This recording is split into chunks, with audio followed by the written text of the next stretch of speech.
नमस्कार दोस्तों, आज हम लोग एक नए चैप्टर की शुरुआत करने जा रहे हैं। वैद्युतिकी इलेक्ट्रिसिटी चैप्टर की शुरुआत करने जा रहे हैं। तो वैद्युतिकी क्या होती है? वैद्युतिकी भौतिक विज्ञान की एक शाखा होती है जिसके अंतर्गत हम जो है कि स्थिर आवेश का अध्ययन करते हैं या गतिमान आवेश का अध्ययन करते हैं। ठीक है, स्थिर आवेश का अध्ययन करते हैं या गतिमान आवेश का अध्ययन हम लोग करते हैं। किसके अंतर्गत? वैद्युतिकी के अंतर्गत करते हैं। तो इसके दो भाग हो जाते हैं, इलेक्ट्रिसिटी के दो भाग हो जाते हैं। कौन कौन से?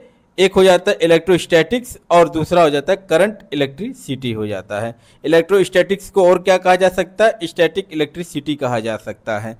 जब आवेश क्या होता है? स्थिर अवस्था में होता है, तो उस समय जो हम अध्ययन करते हैं स्थिर अवस्था में, आवेश की स्थिर अवस्था में जब हम लोग अध्ययन करते हैं तो उस शाखा को हम इलेक्ट्रोस्टैटिक्स कहते हैं। अगर आवेश क्या हो? गतिमान अवस्था में होता है, आवेश गतिमान अवस्था में होता है, तो उस समय जो हम लोग अध्ययन करते हैं तो उसको कहते हैं करंट इलेक्ट्रिसिटी या डायनेमिक इलेक्ट्रिसिटी कहते हैं। ठीक है, तो अब हम लोग जो है कि पहले पार्ट का अध्ययन करेंगे, इसका इलेक्ट्रोस्टैटिक्स का अध्ययन करेंगे। स्टैटिक इलेक्ट्रिसिटी का अध्ययन हम लोग पूरा विस्तार से अध्ययन करेंगे। उसके बाद जो है कि करंट इलेक्ट्रिसिटी का भी अध्ययन हम लोग करेंगे। ठीक है, तो सबसे पहले हम लोग जान लेते हैं कि आवेश किसे कहते हैं। आवेश किसे कहते हैं? चार्ज, यानी चार्ज। अगर आपसे कोई पूछे कि आवेश क्या होता है, तो आवेश जो होता है, आप बताइए उनको कि आवेश किसी पदार्थ का या किसी वस्तु का या किसी कण का वह भौतिक गुण होता है जिसके कारण वह पदार्थ या वह वस्तु या वह कण किसी अन्य पदार्थ पर आकर्षण या प्रतिकर्षण बल लगाता है। पदार्थ के इस गुण को आवेश कहते हैं। ठीक, आवेश किसे कहते हैं? आवेश किसी पदार्थ का वह भौतिक गुण होता है जिसके कारण वह पदार्थ किसी अन्य पदार्थ पर आकर्षण या प्रतिकर्षण बल लगाता है। आवेश कितने प्रकार के होते हैं? आवेश दो प्रकार के होते हैं, धनात्मक आवेश और ऋणात्मक आवेश।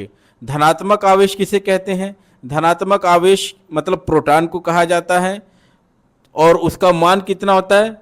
1.6 प्लस में 1.6 गुणे 10⁻⁻19 कूलाम होता है। और ऋणात्मक आवेश इलेक्ट्रॉन को कहा जाता है और इलेक्ट्रॉन पर कितना आवेश होता है? -1.6 गुणे 10⁻⁻19 कूलाम होता है। ठीक है, तो ये आप लोगों को समझ में आ गया होगा, इसको हमने इस पे नोट भी किया हुआ है। आवेश किसी पदार्थ का वह भौतिक गुण होता है जिसके कारण वह पदार्थ किसी अन्य पदार्थ पर आकर्षण या प्रतिकर्षण बल लगाता है। ठीक है, आवेश जो होता है एक अदिश राशि होती है और इसका मात्रक क्या होता है? कूलाम होता है। आवेश का जो एसआई मात्रक क्या होता है? कूलाम होता है। ये दो प्रकार के होते हैं, धनात्मक आवेश प्लस 1.6 गुणे 10⁻⁻19 कूलाम, ऋणात्मक आवेश -1.6 गुणे 10⁻⁻19 कूलाम। ठीक है, अब हम लोग आगे देखते हैं। एक कूलाम आवेश बराबर 1 एम्पियर सेकेंड होता है। एक कूलाम आवेश बराबर 1 एम्पियर सेकेंड होता है। ठीक है, ये कैसे आया है? ये सूत्र आया है Q बराबर IT से। Q बराबर IT से, जहाँ पर Q क्या है? आवेश है, I क्या है? धारा है और T क्या है? समय है, टाइम है। ठीक है, इस सूत्र से ये आया है कि एक कूलाम आवेश बराबर 1 एम्पियर सेकेंड होता है। ये जो सेकेंड है, ये इसको S को स्मॉल लेटर में लिखा जाता है और एम्पियर को कैपिटल A में लिखा जाता है। ठीक है, तो आवेश को किससे रिप्रेजेंट करते हैं? Q से रिप्रेजेंट करते हैं। आवेश को Q से रिप्रेजेंट करते हैं। और आवेश के मात्रक कूलाम को किससे रिप्रेजेंट करते हैं? तो कैपिटल C से रिप्रेजेंट करते हैं। ठीक है, आवेश का जो मात्रक है, आवेश का जो मात्रक है, यूनिट है, उसको कूलाम से रिप्रेजेंट करते हैं, C से रिप्रेजेंट करते हैं। और जो आवेश को किससे रिप्रेजेंट करते हैं? Q से रिप्रेजेंट करते हैं। ठीक है, धारा को I से रिप्रेजेंट करते हैं, समय को T से रिप्रेजेंट करते हैं। अच्छा, आवेश के कुछ गुण होते हैं। आवेश का एक गुण ये होता है कि जब समान आवेश एक दूसरे के पास रखे जाते हैं तो उनके बीच में हमेशा प्रतिकर्षण बल कार्य करता है। ठीक है, समान आवेश एक दूसरे के पास में अगर रखे जाएंगे तो उनके बीच में हमेशा कैसा बल कार्य करेगा? प्रतिकर्षण बल करेगा, रिपल्सन फोर्स कार्य करेगा। कहने का मतलब है अगर दो इलेक्ट्रॉन अगर पास में रख दिए जाएं तो इनके बीच में कैसा बल करेगा? प्रतिकर्षण बल कार्य करेगा। अगर दो प्रोटॉन भी अगर पास में रख दिए जाएं, दो प्रोटॉन भी अगर पास में रख दिए जाएं तो उनके बीच में कैसा बल कार्य करेगा? प्रतिकर्षण बल कार्य करेगा। ठीक है, तो समान प्रकार के आवेश के बीच में हमेशा प्रतिकर्षण बल लगता है। ठीक है, असमान प्रकार के आवेश के बीच हमेशा आकर्षण बल लगता है। कहने का मतलब है अगर एक इलेक्ट्रॉन हो और एक प्रोटॉन हो, एक इलेक्ट्रॉन हो और एक प्रोटॉन हो, तो इनके बीच में कैसा बल कार्य करेगा? इनके बीच में आकर्षण बल कार्य करेगा। एक पॉजिटिव हो और एक निगेटिव हो तो उनके बीच में आकर्षण बल यानी अट्रैक्शन फोर्स कार्य करेगा, अट्रैक्शन फोर्स कार्य करेगा। ठीक है, और क्या होगा, उसका मान क्या होगा आकर्षण बल का, वो सब हम लोग आगे देखेंगे। तो अब अभी हम लोग देखे हैं कि आवेश के बारे में हम लोग पढ़ रहे हैं। ठीक है, तो समान प्रकार के आवेश के बीच में हमेशा प्रतिकर्षण बल लगता है और असमान प्रकार के आवेश के बीच में हमेशा आकर्षण बल लगता है। ठीक है, इसके आगे भी अब हम लोग जो है कि एक इम्पॉर्टेंट टॉपिक समझेंगे, आवेश का क्वांटीकरण क्या होता है। उसके पहले हम लोग एक छोटा सा एक उदाहरण के तौर पर हम लोग समझते हैं कि मान लो कि ये हमारा देश है, हमारे देश में जो है कि हमारे प्रधानमंत्री आते हैं और कहते हैं कि सारी करेंसी जो है कि बंद कर दी जाती है। 1 रुपये का सिक्का बंद कर दिया जाता है, 1 रुपये के नोट्स बंद कर दिए जाते हैं, 10 रुपये के नोट्स बंद कर दिए जाते हैं, 20 रुपये के नोट्स बंद कर दिए जाते हैं। सारी की सारी करेंसी जो है कि बंद कर दी जाती है। ठीक, केवल अब हमारे देश में 100 रुपये के नोट्स चलेंगे। कैसे चलेंगे? 100 रुपये के नोट्स चलेंगे। ठीक है, ये हमारे देश के प्रधानमंत्री कह देते हैं। तो अगर वो कह देते हैं कि 100 रुपये के नोट्स चलेंगे, अच्छा ठीक है, तब आप किसी अपने मित्र से पूछते हैं कि बताइए आपके पास कितने रुपए हैं। ठीक, आप अपने मित्र से पूछते हैं कि आपके पास कितने रुपए हैं और आपका मित्र जवाब देता है कि मेरे पास जो है कि 850 रुपये हैं, 850 रुपये हैं। तो आप बताइए कि आपका मित्र सच बोल रहा है कि झूठ बोल रहा है। तो आप तुरंत समझ जाएंगे जब 100 का ही नोट केवल चल रहा है और वह बता रहा है कि उसके पास 850 रुपये हैं, तो वो यानी कि वह झूठ बोल रहा है। तो यानी कि वह क्या बोल रहा है? झूठ बोल रहा है। उसके पास जो है कि 850 रुपये कैसे हो गए? क्योंकि 50 का तो नोट चल ही नहीं रहा, 1 रुपये का नोट चल ही नहीं रहा, 2 रुपये का चल ही नहीं रहा, 10 रुपये के नोट चल ही नहीं रहे। उसके पास जब भी होंगे तो उसके पास या तो 100 रुपये होंगे, या तो 200 रुपये होंगे, या तो 300 रुपये होंगे। ये यानी 100 के गुणक में ही होगा ना, जब भी होगा तो उसके पास 100 के गुणक में ही होंगे। ठीक है, 100 का गुणक में ही उसके पास रुपए हो सकते हैं। उसके पास ऐसा नहीं हो सकता है कि वह उसके पास जो कि 1002 रुपये हों, 1020 रुपये हों, उसके पास ऐसा नहीं हो सकता है। उसी प्रकार से दोस्तों कि आवेश का क्वांटीकरण अब यहाँ पर आप लोग समझिए। आवेश का क्वांटीकरण क्या कहता है कि किसी पदार्थ पर पाए जाने वाला आवेश जो होता है वह एक इलेक्ट्रॉन पर आवेश का गुणज के पूर्ण गुणज में होता है। एक इलेक्ट्रॉन पर आवेश के पूर्ण गुणज में होता है। पूर्ण गुणज में कहने का मतलब है कि Q आवेश जो होगा एक इलेक्ट्रॉन के आवेश का n गुना होगा, जहाँ पर n क्या होगा? 1, 2, 3 पूर्णांक संख्या होनी चाहिए। यहाँ पर 0.5, 0.2, 0.3 ऐसा नहीं होना चाहिए। जब भी होगा तो एक पूर्ण संख्या होनी चाहिए। ठीक है, E, 2E, 3E, 4E इस तरह से किसी भी वस्तु पर आवेश हो सकता है, लेकिन जो है कि एक भिन्नात्मक आवेश नहीं हो सकता, एक दशमलव आवेश नहीं हो सकता। ऐसा नहीं हो सकता कि 0.5 इलेक्ट्रॉन आवेश उसके किसी पदार्थ पर हो, ऐसा नहीं हो सकता है। अगर कोई कहता है कि किसी पदार्थ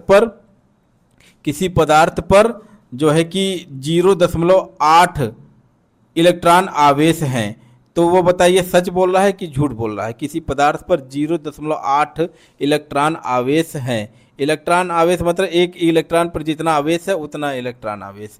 ऐसा हो सकता है क्या? नहीं हो सकता है। ये वह व्यक्ति झूठ बोल रहा है। आवेश जब भी होगा तो वह या तो 1 इलेक्ट्रॉन 2e 3 4e या ऐसे करते चले जाइए आगे, 5e 10e 15e 20e ऐसे कर सकते हैं, ठीक है। लेकिन ऐसा नहीं हो सकता कि 0.5e 0.3e 0.4e या 1.5e 2.5e ऐसा इलेक्ट्रॉन का आवेश किसी पदार्थ पर नहीं हो सकता है, ठीक है। जब भी होगा तो एक पूर्ण गुणज में होगा, पूर्ण संख्या में होगा, ठीक है। इसी चीज़ को हमने इस पे दर्शाया हुआ है, ठीक है। आप लोग इसको समझ गए होंगे। इसमें अभी हम आप लोगों को कुछ एग्जाम्पल के थ्रू और कुछ जो है कि एग्जाम्पल के थ्रू और कुछ ऑब्जेक्टिव क्वेश्चंस के थ्रू आप लोगों को इसको हम डिटेल में अच्छे से समझा रहे हैं अभी।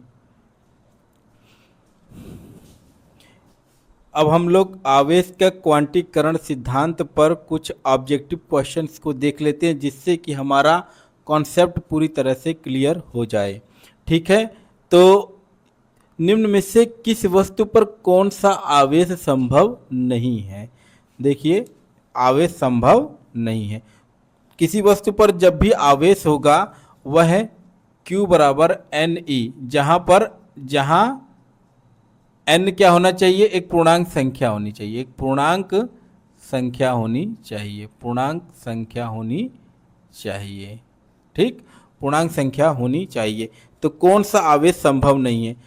2e संभव है, 3e संभव है, क्योंकि n बराबर क्या होगा? n बराबर 1 2 3, n बराबर 1 2 3 या n बराबर 1 2 3 या कोई पूर्णांक संख्या होनी चाहिए, ठीक है। तो ये सभी जो है 10 3 2 ये पूर्णांक संख्याएं हैं, तो इसलिए जो है कि आवेश संभव है। ये संभव है, लेकिन ये संभव नहीं है। और इसमें पूछा है कि कौन सा आवेश संभव नहीं है, तो इसलिए सी ऑप्शन हमारा सही हो जाएगा, ठीक है। दूसरा प्रश्न देखिए। अब निम्न में से किस वस्तु पर कौन सा आवेश संभव है? कौन सा आवेश संभव है, ठीक है। कौन सा आवेश? 1.5e हो सकता है क्या? 1.5e नहीं हो सकता, क्योंकि 0.5e तो पाया ही नहीं जाएगा, तो 1.5 कहाँ से हो जाएगा? तो ये संभव नहीं है, ठीक। ये ऑप्शन गलत हो गया। ये भी संभव नहीं है। 3.25, 1/4 आवेश इलेक्ट्रॉन का 1/4 भाग तो पाया नहीं जाता है, तो ये 3.25 कैसे बन जाएगा? तो ये भी संभव नहीं है। और ये चौथा ऑप्शन जो है 4.5e, ये भी संभव नहीं है। तो 3e जो है ये आवेश संभव है, क्योंकि n जो है कि वो एक पूर्णांक संख्या है, तो ये आवेश संभव है, ठीक है। तो इस तरह के प्रश्न आपके परीक्षाओं में पूछे जाते हैं, ठीक है। कौन सा आवेश संभव है, कौन सा आवेश संभव नहीं है। अभी हम लोग एक और क्वेश्चन इस पे देखते हैं। प्रश्न है कि निम्न में से कौन सा आवेश संभव नहीं है? इसका उत्तर आप लोग बताएंगे, ठीक है। इसको आप लोग कमेंट बॉक्स में इसका आंसर बताइएगा, ठीक है। तो आप लोग देखिए कि 1.6 × 10⁻⁻19 कूलाम ये 1 इलेक्ट्रॉन के आवेश के बराबर है। 3.2 ये कितने?